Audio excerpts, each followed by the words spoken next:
2024-yil 7-yanvarda chiqqan prikaz ot MVD 655 ga asosan har bitta chet el fuqarosi patent olgandan keyin o'damni qilishi shart. Aks holda nima bo'ladi? Rossiyaga yangi kam musofalarni 5 ta qilish kerak bo'lgan asosiy hujjatlar bor. Hammasini bir joydan qilib beramiz. SNILS, biometriya, goslugi, sim karta va bank kartalari 500 rublga o'zingiz uchun biznes sim karta olsangiz bo'ldi. Bizning manzillar Petrovskiy Razmovskiy metro 9 va 10 liniyaning birinchi vaqtida joylashgan. Va bundan tashqari pasport perevod va stabilni gos uslug turli bor qo'lida bo'lsa o'damni ham qilib beramiz. Va har oyning oxirida bitta klientimiz bitta telefon yutib olish imkoniyati bor. Bizga yaqin shaharlar Gorod, Lobni, Iksha, Dimitrov, Zelenograd hammasi shu yerga kelasizlar. Assalomu alaykum do'stlar. Sizlar bilan har doimda Behzod Mamajonovsiz. Asr vaqti yutgan tomosha qilmoqdasiz. Aka-ukalar, bu tema bo'yicha juda ham ko'p video qilganmiz.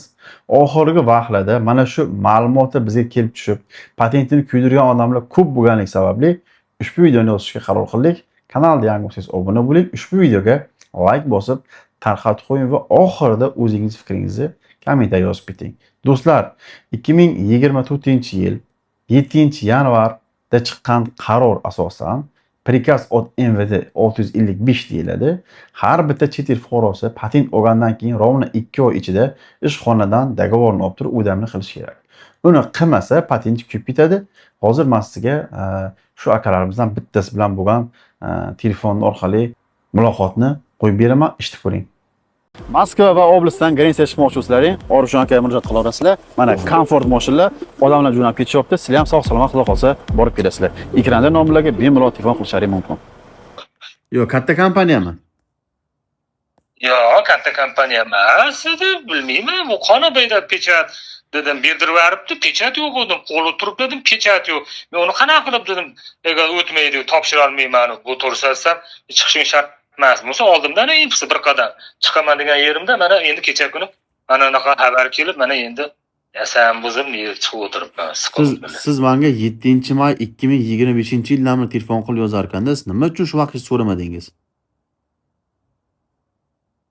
Men sizdan bilaman, sizni men podpisatsiya bo'lganman. Polnisi videolaringiz, yangilik hammasini ko'rib boraman YouTube'da. Prosta bularga ishonib men bo'pti deb o'tgan yil ham xuddi shunaqa bo'lgan, hech qanaqa xabar kelmagan. Mana bu yil yana borib patentni oblastini olib kelib mana ishlab yurdim.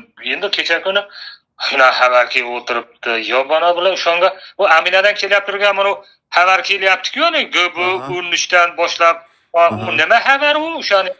Bu 13-iyuldan boshlab ertalab soat 8 dan to 10 gacha tolka Aminadan zapis olganlarni kirgizadi, qolganlarni kirgizmaydi.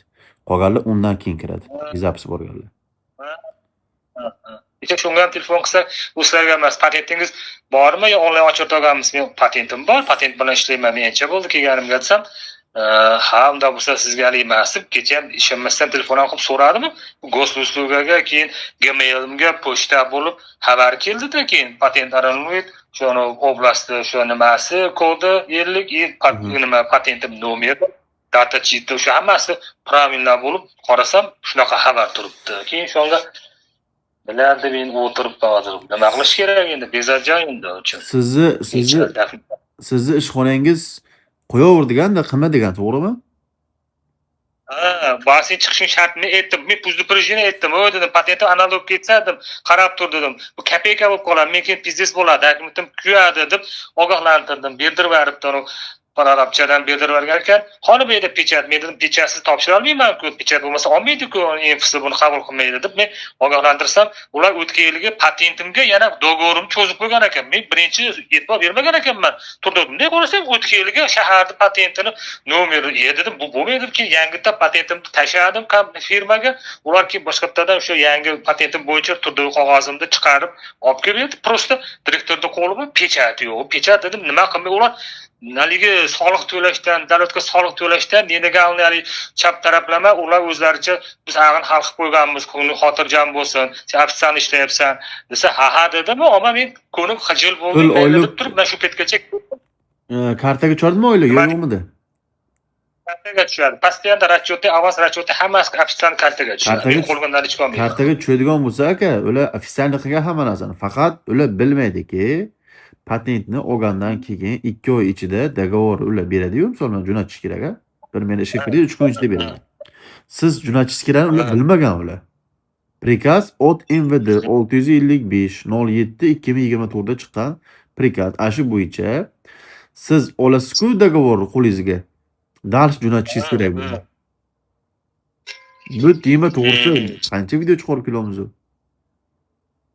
Men sizlarni bilaman, hamma informatsiyalarni, qonun qoidalarni, hamma yangiliklarni bekamni ko'z qoldirmaslarni ko'rib kelaman. Bu Yo'ldoshbekni ham, sizni ham, boshqa nimalarni hammasini ko'rib kelaman. Просто haligi qilsa mana endi kecha brigadir o'zimdan amakivachcham bo'ladi. Aytdim, ba'zi ko'p senlar ham yaqinda olgansan patentini dedim. Direktorga dedim, bunaqa qilmasdan turdi qog'ozingga pechat bos, o'zlaring ofitsialni dedim.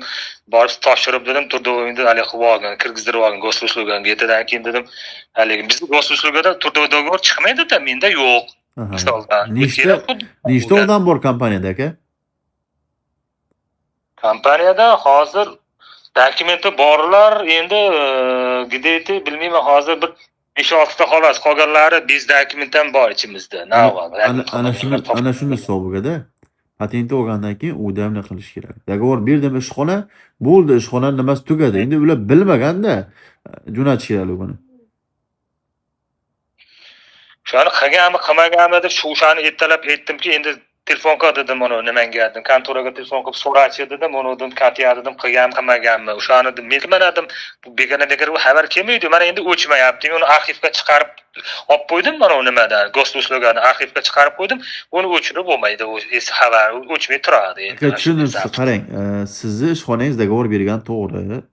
Uni siz o'zingiz o'ydamlik qilishingiz kerak bo'lgan. Ishxonaning aybi emas, lekin ishxona shuni aytish kerak-da. Misol men o'zim dadam ishlagan joydagilar ham bilmasdi.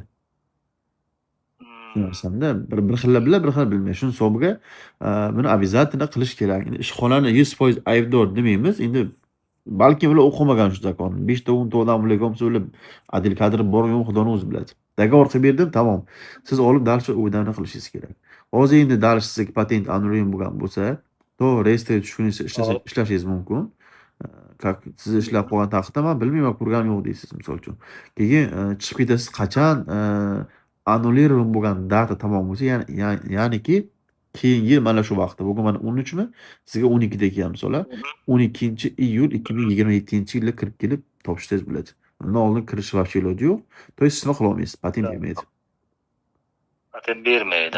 Men endi o'ylabmanki, endi tavakkal peshona endi dokument kuygan bo'lsa, dolga ishim joyim meniki achanaqa bez zadeshga, men dejurni operator bo'lib, kanalizatsiya nasosniy stansiyada bir o'zim turaman, hammasi ham joy-joyida, hech qanaqa tixo joy, spokойно joy, magazin ham bir qadamu. Dolga onasimizki bag'i tavakkal peshona endi keldim, endi yuraman shekilli. Men bu yog'idan bag'idan ham plan tuzib o'zim savol berib o'zim. Mana do'stlar, eshitib ko'rgan bo'lsangiz, mana shu akamiz ham original turdoydagor olgan, ofitsialniy ishlagan, lekin afsuski o'zini patentini olgandan keyin turdoydagor bergan original o'g'damni qilib olmagan va shuni hisobiga akamizning patenti annulirum bo'lib ketdi. Bu holatda nima qilish mumkin dalnishim? Dalnishim faqatgina uyga ketish mumkin xolos. Faqatgina uyga, hech qanaqa yo'li yo'q. Kimdir ochib beramiz deyishibdi, lekin hammasi ham bu shu uddalay olmaydi. Sizni patentingiz sizni o'zingizni aybingiz bilan kuyib ketdi. Boshqa bir yo'lni qidirib o'tirmang. Agarki yo'lni qidirib o'tirgan bo'lsangiz, qaysidir bir odam aldayda ochib beraman deb ko'rmagan odamingizga pul tashlab berasiz. Oxiri yana bir bor bitta mashinaga uchrab, siz fasod bo'lishingiz mumkin.